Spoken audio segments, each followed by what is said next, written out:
ऐसा कोई घर नहीं है जिसमें ये दवाइयां ना चलती हो। यानी पूरी दुनिया में ऐसा एक भी घर नहीं है जिसमें इस चीज ने जगह ना बनाई हो। यह है आज की मॉडर्न मेडिसिन। यानी पूरी दुनिया में हर एक घर में आपको कोई ना कोई फैमिली मेंबर ऐसा मिलेगा जिसकी परमानेंट अंग्रेजी दवाइयां चलती ही हों। और दूसरी ओर है हमारी दुनिया की जो सबसे प्राचीन चिकित्सा पद्धति है हमारा आयुर्वेद, जो कि एक दुनिया को देन है हमारे देश की। तो इसमें भी बहुत सारी ऐसी जड़ी बूटियां हैं जिनसे हम अपनी बीमारियों को ठीक करते आ रहे हैं हजारों सालों से। तो आज के इस वीडियो में एक छोटा सा कंपैरिजन करूंगा मैं मॉडर्न मेडिसिन यानी एलोपैथिक मेडिसिन और आयुर्वेद के बीच में, इनमें कौन सा बेटर है, किसके क्या प्रोन्स एंड कॉन्स हैं। तो सबसे पहले हम बात करेंगे मॉडर्न मेडिसिन की। देखो इसमें कम से कम 20,000 से ज्यादा साल्ट होते हैं यानी ड्रग्स होते हैं। जो आदमी इनको एक बार लेना स्टार्ट कर लेता है उसको ये छोड़नी बड़ी मुश्किल हो जाती है। यानी जिस परिवार में कोई भी मेंबर ऐसा बन जाता है जिसकी मेडिसिन शुरू हो जाती है उसको ये मेडिसिन बंद करना बड़ी मुश्किल हो जाती है। दूसरी ओर हमारा आयुर्वेद है जो कि क्रोनिक डिजीज पर बहुत ज्यादा अच्छा काम करता है। तो आज के इस वीडियो में मैं आपको वो सारी बीमारियां आपको बताऊंगा जो आयुर्वेद से परफेक्टली क्योर हो सकती हैं, जबकि ये मेडिसिन उनको क्योर करने में असक्षम साबित होती हैं। हालांकि यह भी एक बहुत बड़ी साइंस है, मैं इसको क्रिटिसाइज नहीं कर सकता, और आयुर्वेद भी एक बहुत बड़ी साइंस है। आज मैं बात करूंगा आयुर्वेद की।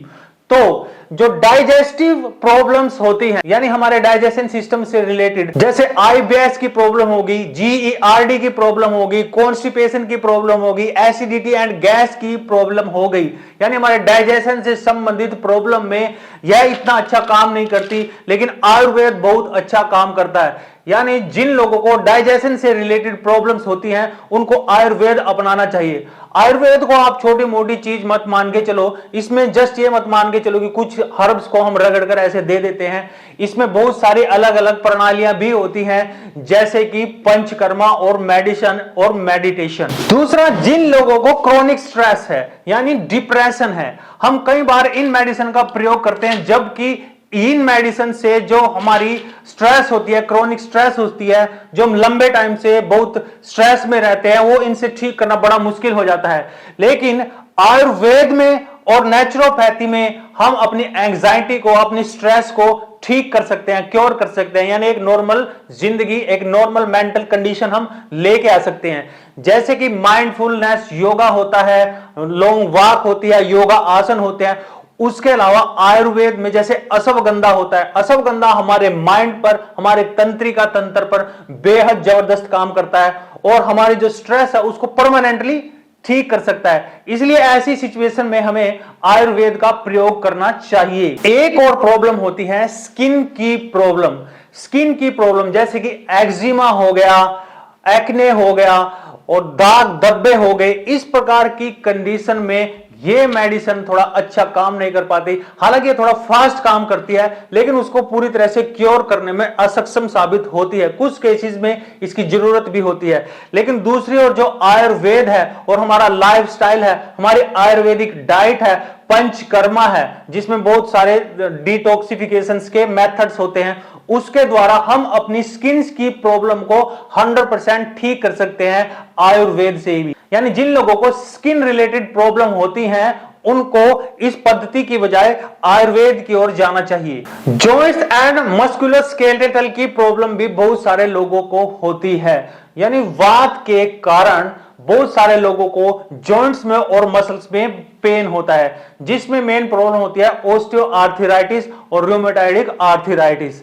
तो कुछ कंडीशन में हमें मेडिसिन लेनी पड़ती है, जैसे बहुत ज्यादा पेन है तो हम इसमें पेन किलर्स वगैरह ले सकते हैं, लेकिन लॉन्ग टर्म तक यदि हम पेन किलर्स लेते हैं उसके कुछ साइड इफेक्ट्स हमें देखने को मिलते हैं। लेकिन आयुर्वेद में वात संबंधी रोग जो होते हैं वो 100% ठीक हो जाते हैं। जॉइंट पेन और मसल पेन की जो प्रॉब्लम होती है वो आयुर्वेद में ठीक हो सकती है। इसमें हमें काफी खान पान का ध्यान रखना पड़ता है, अपने पेट को साफ करना पड़ता है, यानी एक आयुर्वेदिक लाइफस्टाइल को अपनाना पड़ता है। पड़ता है। उसके अलावा आयुर्वेद में बहुत सारी हर्ब्स तो है ही हैं जो इस प्रॉब्लम्स को ठीक करती हैं। फिर आता है रिस्पिरेटरी सिस्टम। हमारा जो रिस्पिरेटरी सिस्टम है, जैसे बार बार बलगम बनना, सांस लेने में दिक्कत होना, अस्थमा की प्रॉब्लम होना, साइनसाइटिस की प्रॉब्लम होना, इनमें भी ये जो मेडिसिन है, ये जो पद्धति है, कम काम करती है। लेकिन आयुर्वेद अस्थमा को ठीक कर सकता है, साइनसाइटिस को ठीक कर सकता है। इसमें यदि हम हेल्प ले लें नेचुरोपैथी की,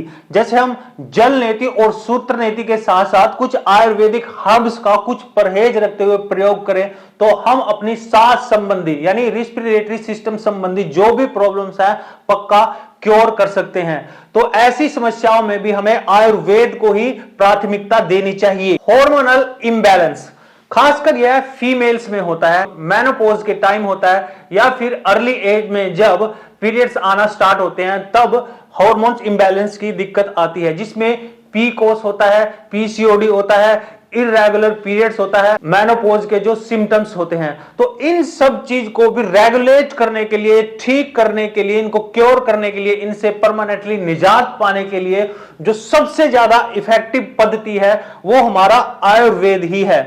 तो मैं फिर से कह रहा हूं, आयुर्वेद को केवल एक हर्ब्स तक ही मानकर मत चले।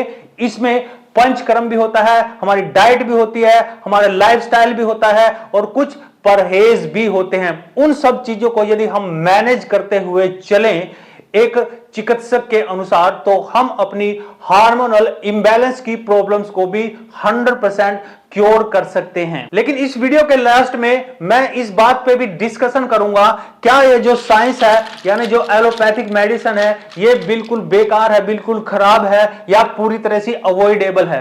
देखो, इसको पूरी तरह से अवॉइड नहीं किया जा सकता।